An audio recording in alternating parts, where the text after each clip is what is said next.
आजम के नाम के पोस्टर किसने शहर में बंटवाए? आजम की आजादी पर किसका काला साया मंडरा रहा है? हाथ धोकर आजम खान के पीछे कौन पड़ चुका है?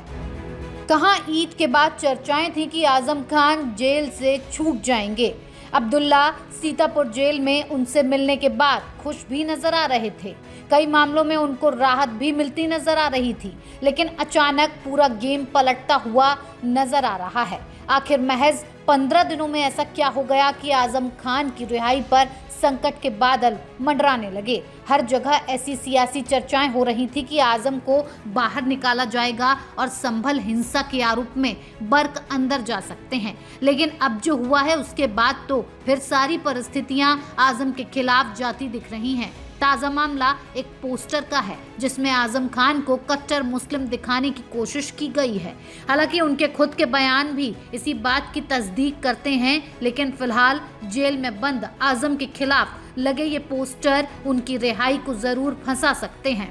पहले आपको वो पंपलेट कहिए या पोस्टर वो पढ़वाते हैं, उसके बाद बताते हैं कि आजम की छवि से पोस्टर में लिखे शब्द कैसे मैच खाते हैं, और ये पंपलेट बांटे किसने हैं वो भी बताएंगे। आजम खान के नाम का पंपलेट।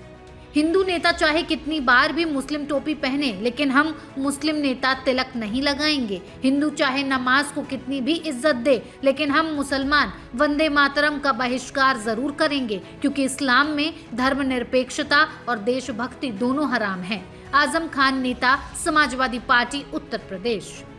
चिट्ठी में लिखा संदेश हिंदू नेताओं को भड़काने वाला है, हिंदू समाज को उकसाने वाला है, और चिट्ठी पर नाम लिखा है समाजवादी पार्टी नेता आजम खान का। हालांकि आजम खान ने जेल में अखिलेश के किसी भी करीबी से मिलने से मना कर दिया है। उनकी निगरानी के लिए जेल में 60 कैमरे लगवाए गए हैं। उसके बावजूद आजम खान को समाजवादी पार्टी नेता बताकर उनके नाम से किसी ने फर्जी चिट्ठी बांट दी, और सवाल भी एक तरह से अखिलेश पर ही उठा दिया, क्योंकि बीजेपी नेता तो कभी मुस्लिम टोपी पहने दिखते नहीं हैं। तो क्या ये बीजेपी सरकार को आजम के खिलाफ भड़काने के लिए लिखी गई चिट्ठी है, या अखिलेश पर तंज कसने के लिए एक सियासी संदेश?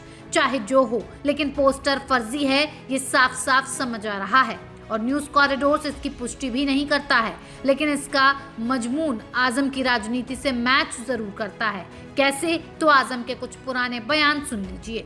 बात वंदे मातरम की नहीं है मानने वाला। अगर कानून की बात करूं तो सुप्रीम कोर्ट कहता है कि वंदे मातरम के लिए मजबूर नहीं किया जा सकता। आप मुझे मजबूर तो नहीं करेंगे। मैं आपसे ये कब कह रहा हूं कलमा पढ़िए आप।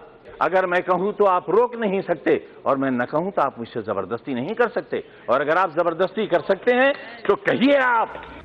सुना आपने? पंपलेट में जो लिखा है कुछ वैसी ही बातें आजम खान साहब बोल भी चुके हैं, लेकिन फिलहाल ये पंपलेट सामने आया है। जो कब का है, किसने बनवाया है और क्यों बनवाया है, किसी तरह की जानकारी सामने नहीं आ रही है। हाँ, लेकिन फिलहाल चर्चा में जरूर है, क्योंकि जेल से निकलने की उम्मीद लगाए बैठे आजम खान के लिए एक झटका बन सकती है। ऐसा हम क्यों कह रहे हैं तो समझ लीजिए। सूत्रों के मुताबिक आजम खान और बीजेपी सरकार में डील हुई।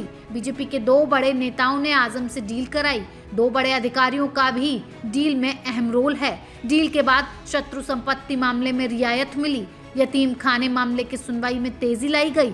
2007 में निर्माण गिराने के मामले में गिरफ्तारी पर रोक लगी। अब्दुल्ला आजम को 17 महीने बाद जमानत मिली। लेकिन डील के बाद कुछ ऐसा हुआ जो शायद सरकार को नागवार गुजरा। तभी तो जौहर यूनिवर्सिटी निर्माण मामले में 550 करोड़ का नोटिस, रामपुर जमीन स्टाम्प धांधली में अब्दुल्ला को 4 करोड़ का नोटिस। ईद के बाद जमानत की उम्मीद पर भी पानी फिरता नजर आ रहा है। अब आजम के नाम पर फर्जी पंपलेट बांट दिए गए। अब ये संकेत क्या कह रहे हैं? क्या आजम खान रिहा होने वाले हैं या बड़ी मुसीबत में घिरने वाले हैं? आपकी क्या राय है? कमेंट करके जरूर बताएं।